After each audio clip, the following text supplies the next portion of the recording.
Stop what you're doing. Because what just happened in the last 24 hours in Major League Baseball is not just a transaction, it is a complete reshaping of the power structure in the National League, the American League, and frankly, the entire league. The Los Angeles Dodgers have officially signed Schooval to a 4-year contract. Sheehan, and Kim Hye-sung have all been moved to the Tigers. And on top of all that, Schooval refused the Padres, looked them in the eye, and said no. Then walked to the mound and pitched against the Athletics like nothing happened. If you think this is just another off-season deal, you are missing the bigger picture entirely. Let's break this down. Let's start with the headline that's shaking the baseball world: the Dodgers officially locking up Schooval on a 4-year contract. Now when you hear Dodgers sign a pitcher, at this point you almost expect it. But this one is different. This isn't the Dodgers filling a gap. This is the Dodgers fortifying an already historically loaded rotation and sending a direct message to every contender in baseball. The message? We are not done. We are never done. What makes this signing so significant isn't just the years or the money. It's the timing. The Dodgers identified Schooval, pursued him aggressively, and got it done while the rest of the league was still figuring out their rosters. That's the Dodgers front office doing what they always do: moving first, moving fast, and moving smart. And that's exactly the point. You know what's fascinating about this deal from a strategic standpoint? Schooval had options. This wasn't a one-team situation. The Padres were in. They made their pitch.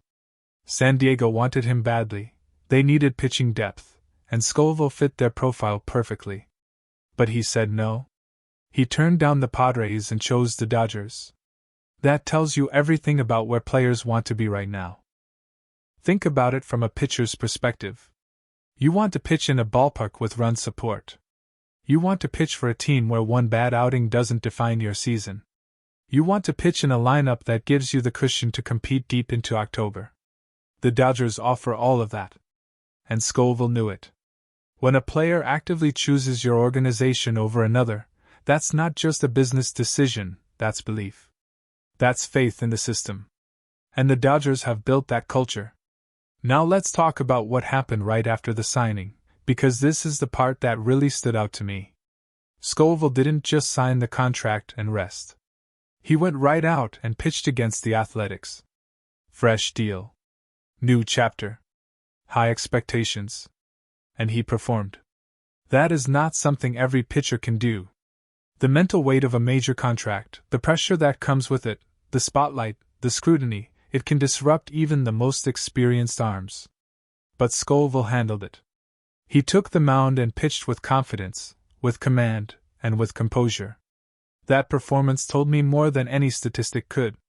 It told me that this is a pitcher who is not distracted by the business side of baseball.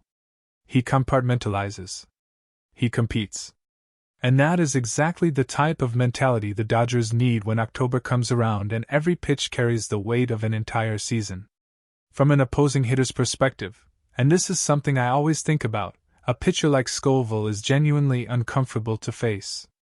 And it's not just about his stuff, though his stuff is clearly at a high level.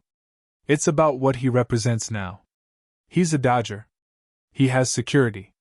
He has a 4-year guarantee. Pitchers who are pitching for their next contract, pitchers who are fighting for a roster spot, those pitchers can sometimes become too careful, too mechanical. But Schooval? He's free now. He's locked in. And when a pitcher has that kind of mental freedom, they become dangerous in a completely different way. He can challenge hitters in counts where other pitchers would nibble. He can attack the zone with conviction because he's not afraid of the consequences. That freedom translates directly into performance. And opposing lineups should be very, very concerned about that. Now let's shift to the other massive move, because honestly, this one doesn't get enough attention. Sheehan, and Kim Hye-sung moving to the Tigers.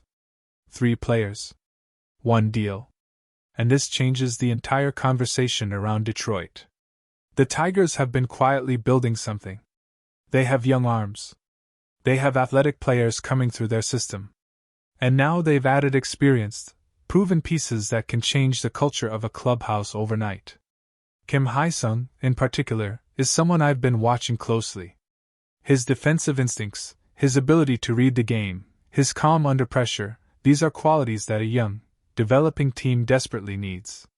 When you put a player like that in a locker room with younger guys who are still learning how to win, the impact goes far beyond what shows up in the box score. He becomes a blueprint. He shows them how to prepare, how to compete, how to carry themselves in pressure moments. And that's the real value of this Tigers move that most analysts are overlooking. Everyone is focused on what the Dodgers gained, and rightfully so, it's a massive story. But what the Tigers are building right now is arguably just as interesting from a long-term perspective. Rushing brings energy and versatility. Sheehan brings pitching depth and the ability to eat innings in a rotation that needs exactly that. And Kim Hye-sung brings experience and leadership that money alone cannot buy. The Tigers are not looking at this month. They are looking at next year. They are looking at 2 years from now. And this trade gives them the foundational pieces to genuinely compete in the American League. That's not a small thing. The AL is tough. The competition is real. But a team that develops correctly, that builds its culture correctly, that adds the right veteran voices, that team can absolutely emerge as a legitimate threat. Don't sleep on what Detroit is doing. So when you step back and look at all of this together, the Schooval signing, the Padres rejection, the pitching performance against the Athletics, and the 3-player move to the Tigers, what does it tell us about the state of baseball right now? It tells us that the gap between contenders and rebuilders is very real, but it is not permanent. The Dodgers are doing what great organizations do, they are maximizing every single window of opportunity. They sign talent before it becomes unavailable. They build depth even when they don't need it. They never assume that what got them here will keep them here. And on the other side, the Tigers are doing what smart rebuilding organizations must do. They are not just collecting prospects and waiting. They are strategically bringing in players who can accelerate their development and teach the next generation what it takes to win at this level. What I find most compelling about all of this is what it says about player agency. Schooval had a choice, and he made it. He chose the Dodgers. He refused San Diego. And then he backed that choice up with a performance on the mound. That narrative, the player who chooses his destination and immediately validates the decision, is one of the most powerful stories in sports. Fans connect with that. Players connect with that. And it sets a tone in the clubhouse that no coaching staff can manufacture. When a guy shows up, makes his commitment clear, and then goes out and performs, everyone around him raises their level. That's what great additions do. They don't just fill a roster spot. They change the energy of an entire team. The Dodgers just got more dangerous. The Tigers just got more interesting. Schooval just made a statement that will echo through the rest of this season. And Rushing, Sheehan, and Kim Hye-sung are walking into a new chapter that could define the next era of Detroit baseball. This is not just an off-season transaction. This is the beginning of something. And if you're a baseball fan, regardless of which team you root for, you need to be paying attention. Because the moves being made right now will determine who is still standing when October arrives. The game just changed. And we are only getting started.